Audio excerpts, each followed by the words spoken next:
Everyone, today we're going to talk about sweeteners.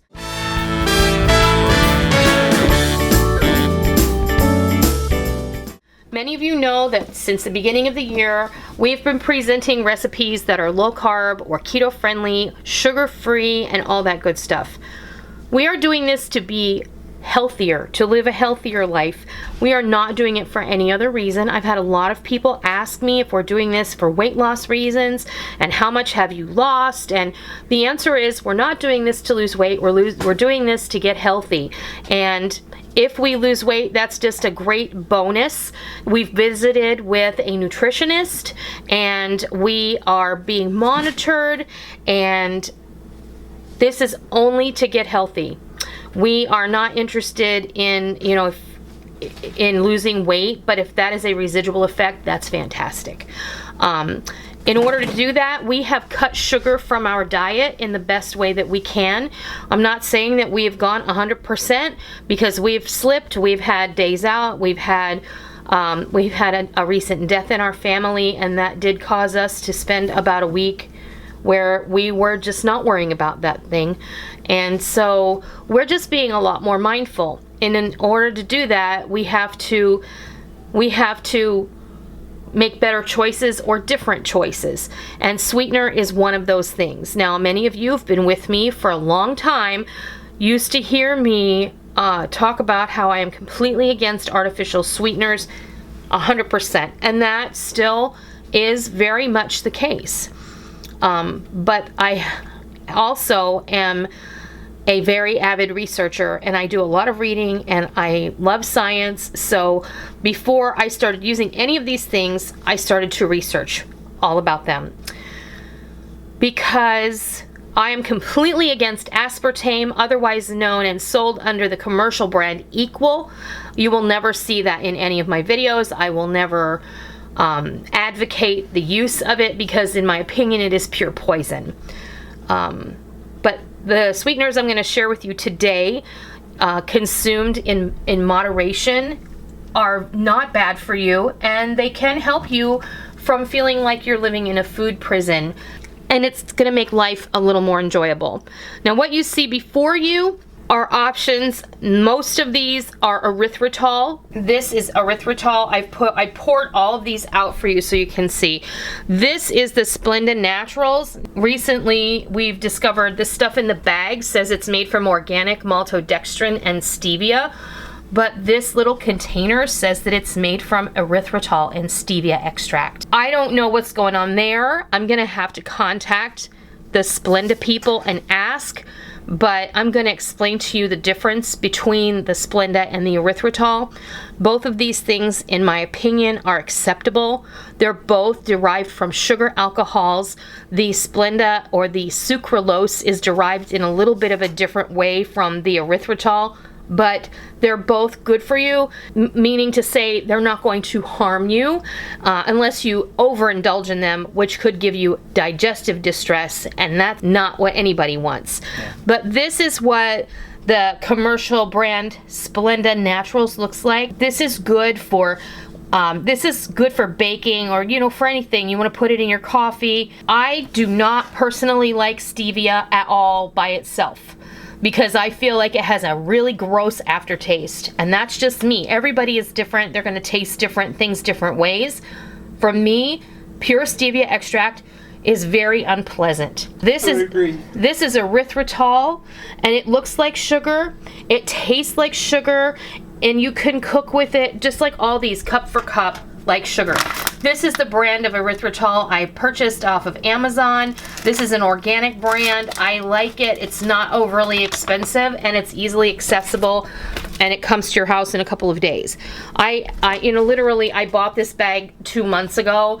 We don't use that much of it. You're using a teaspoon or a tablespoon at a time. I don't make that many desserts, and the ones that I have shared with you really don't take that much sweetener. Erythritol is your gold mine for sweeteners. It is. Erythritol, being cup for cup measure like sugar, erythritol is 70% as sweet as sugar. Splenda, meaning sucralose, which I also don't really have an example here, except this stuff in the bag says that it's organic maltodextrin. That is 400 to 700 times as sweet as as table sugar. The rest of these, like this is the plain granulated erythritol. This is the powdered erythritol. So this is a powdered sugar erythritol, and that's under the brand name Swerve. This is a very, very good product. I like it a lot. And also, this video is not sponsored by anybody. I'm just showing you what we use. This is brown sugar Swerve. You open up this bag.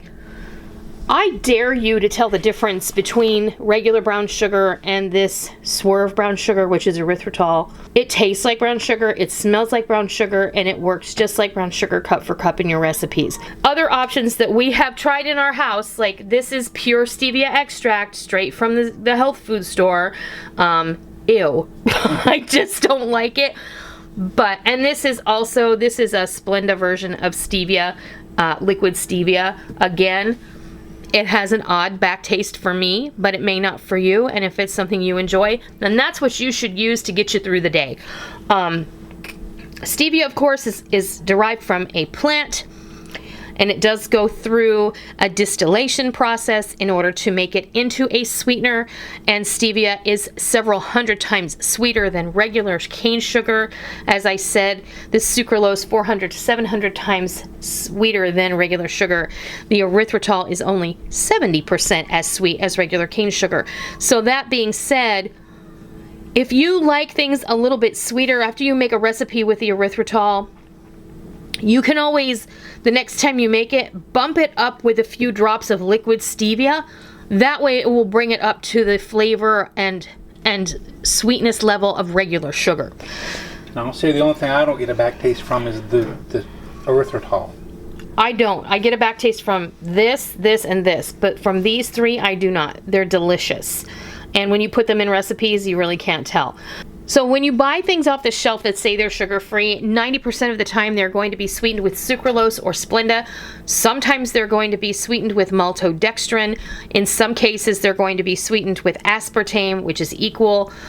Sometimes they're even sweetened with saccharin. It just depends. You're going to need to become a label reader. We have been huge label readers for years.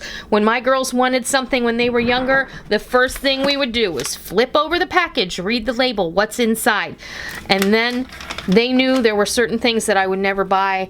And then I got a lot of eye rolls. But as they've gotten older, they totally understand. And now they're avid label readers. So get your kids into the label reading and help them understand what good things are and what bad things are. But and why, exactly. So I do have some things that we have purchased that are sugar-free. This is the sugar-free ketchup that I've talked about in the past, along with, this is delicious ketchup. They also make barbecue sauce. They make a few other things that are going to be coming out on the market. And then Torani is, all three of these things are sweetened with Splenda. And because, look, we're not drinking these by the gallon. We're using a teaspoon or a tablespoon. We're going to dip our fries. We're going to use this in salad dressing. We're going to use this on our chicken.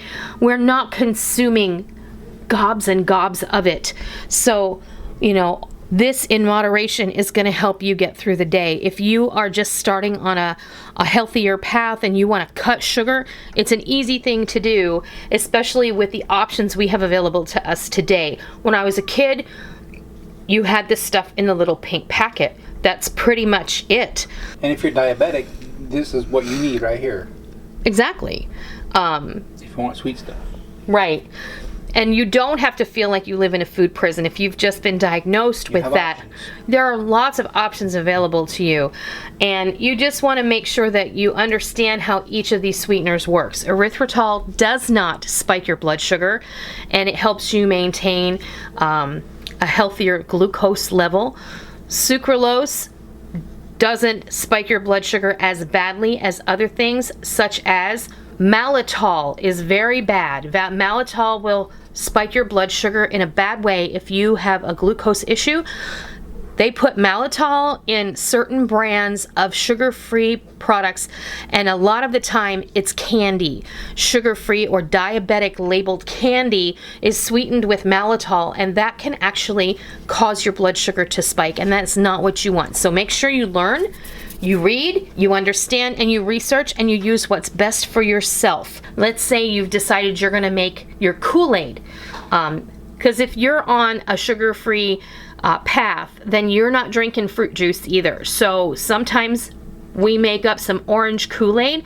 You know, the old-fashioned packets like you made when you were a kid, the kind you add the sugar and the water to, in place of orange juice. They also have lots of other flavors, and this may not be the best choice, but it is a choice. And frankly, if you want something that's good tasting and you're tired of drinking water or unsweet tea, that's going to be a great option for you. These are the sweeteners that we're using in our home right now. When we make a recipe, we're always sure to help you understand which one we're using in that particular recipe.